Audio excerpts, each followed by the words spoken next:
Good morning, Patriots. JT here, Serenity Farms, prepping in my usual video transportation mode. You may be able to hear the windshield wipers. It's 100% chance of rain today.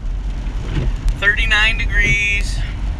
Gonna help a friend move a wood stove from a house to a hunting camp, because we're not going to get anything else done anywhere else.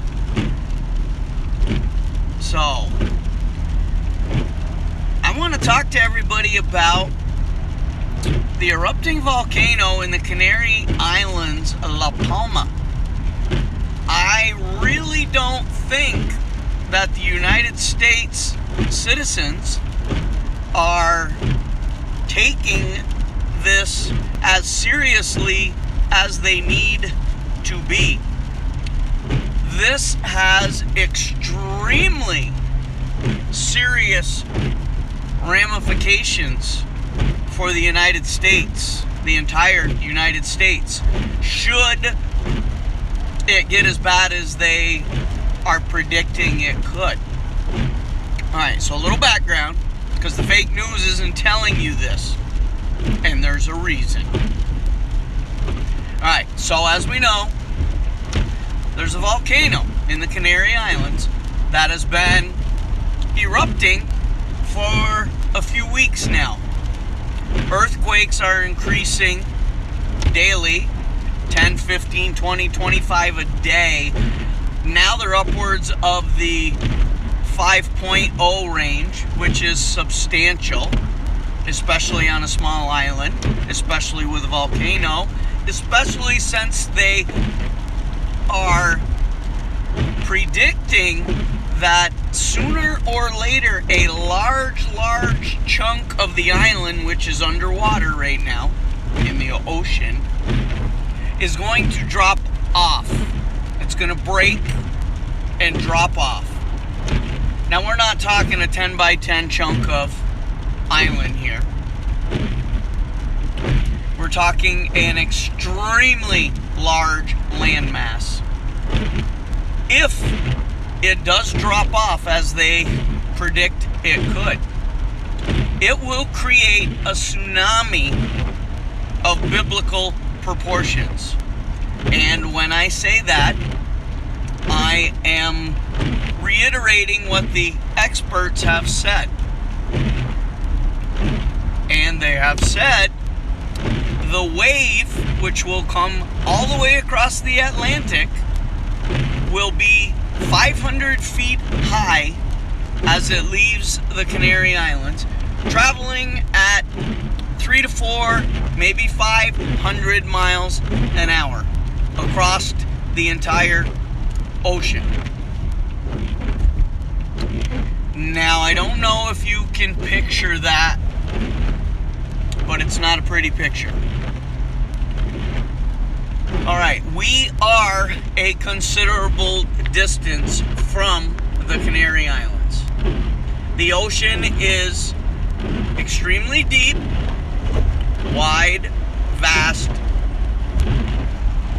That will take away some of the speed and height of said tsunami wave.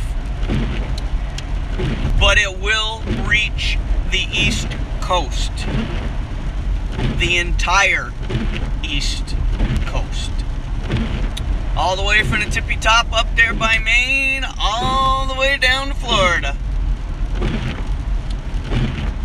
When it reaches the East Coast, they predict that the wave will only be approximately 100 feet high and only traveling at about 100 to 300 miles an hour.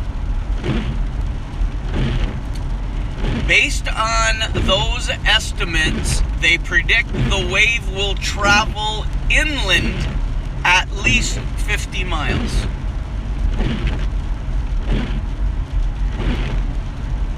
As you may also know, almost all the land on the East Coast from Rhode Island down through New York City, New Jersey, the Carolinas, Georgia, Florida. They are either at sea level, very little above it, or even below sea level. Florida's not known for its mountainous regions. Neither are the Carolinas that close to the coast. So 50 miles seems like an underestimate to me. The devastation and loss of life could be catastrophic. Think about, let's use the cesspool of New York City as an example. Just a month or so ago, when it was raining for a couple days, they flooded. The subway system was completely flooded. The sewer systems completely flooded. Imagine what a 100-foot tall wave traveling at 200 miles an hour will do to New York City.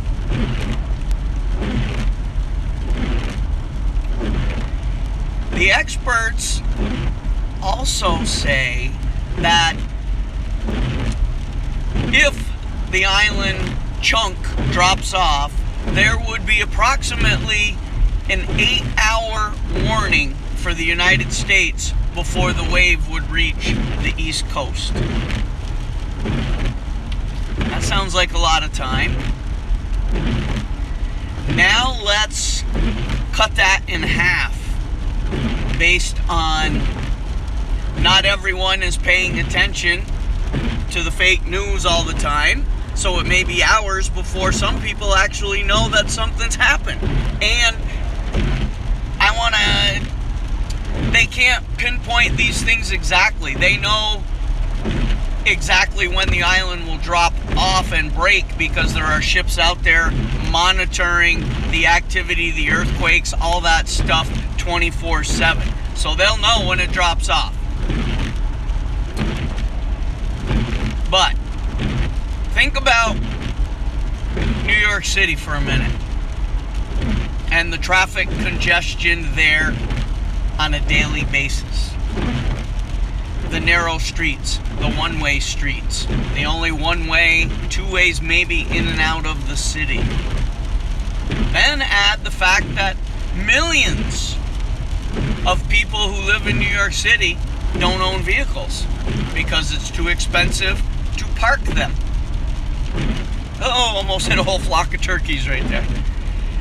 Now, this is just New Jersey. Think about Black Friday at China Mart and how people react and stampede. And now these people, when they panic, and they will, are going to somehow manage to get 50 miles inland. They can only go west. That is their only options. They go north, they're still on the coast. They go south, they're still on the coast. They go east, they're in the ocean. They are as east as they can get. Hence the term East Coast. So, they've got to go west. 50 miles minimum. I'm going as far west as I can go. I'm going Midwest. Oh, more turkeys. Hang on. Oh, what are you doing, stupid bird? I don't think I got that one. Oh, my goodness. Sorry. Not to make light of the situation. People on the East Coast that watch me, share this. Call your friends, call your family, call your relatives, anybody that's near you. You all need to have a plan ready here. You need to have bags packed. You need to have your vehicles, if you have one, loaded and ready to go. The instant you hear the warning, you must leave. Do not wait. Do not hesitate. Leave. Have alternative routes. Get out your map. Mark your ways out. Everyone is going to take the most popular route out, and it will be a cluster puck. No one's going to be moving. They're all going to be trapped in their vehicles. Getting to higher ground is not going to be good enough. Don't decide to go from your 10th story apartment to the 100th story rooftop. A 100-foot wave is going to take those buildings down or weaken them substantially like dominoes. Get out. Matter of fact, if you know that you have a place to go, I would bring everything that you possibly can think of, can handle there now. Because if it does happen, it is very likely you have lost all your worldly possessions. Now, if this volcano suddenly stops erupting and the earthquakes stop, then you can bring all your stuff back home, I guess. You got to make a decision. On an aside, I have also seen a couple videos of people that I have researched their intel before, and it was proven legit. There is the theory, rumor out there that the earthquakes that started causing the volcano to erupt originated in Norway. That's a little bit of ways away. How could this possibly be? Folks, there has been weather manipulation for years and years. Almost every natural disaster we can think of was created by man for the same intensive purposes that we are seeing now with the Democrats and the deep state. So was this an intentional?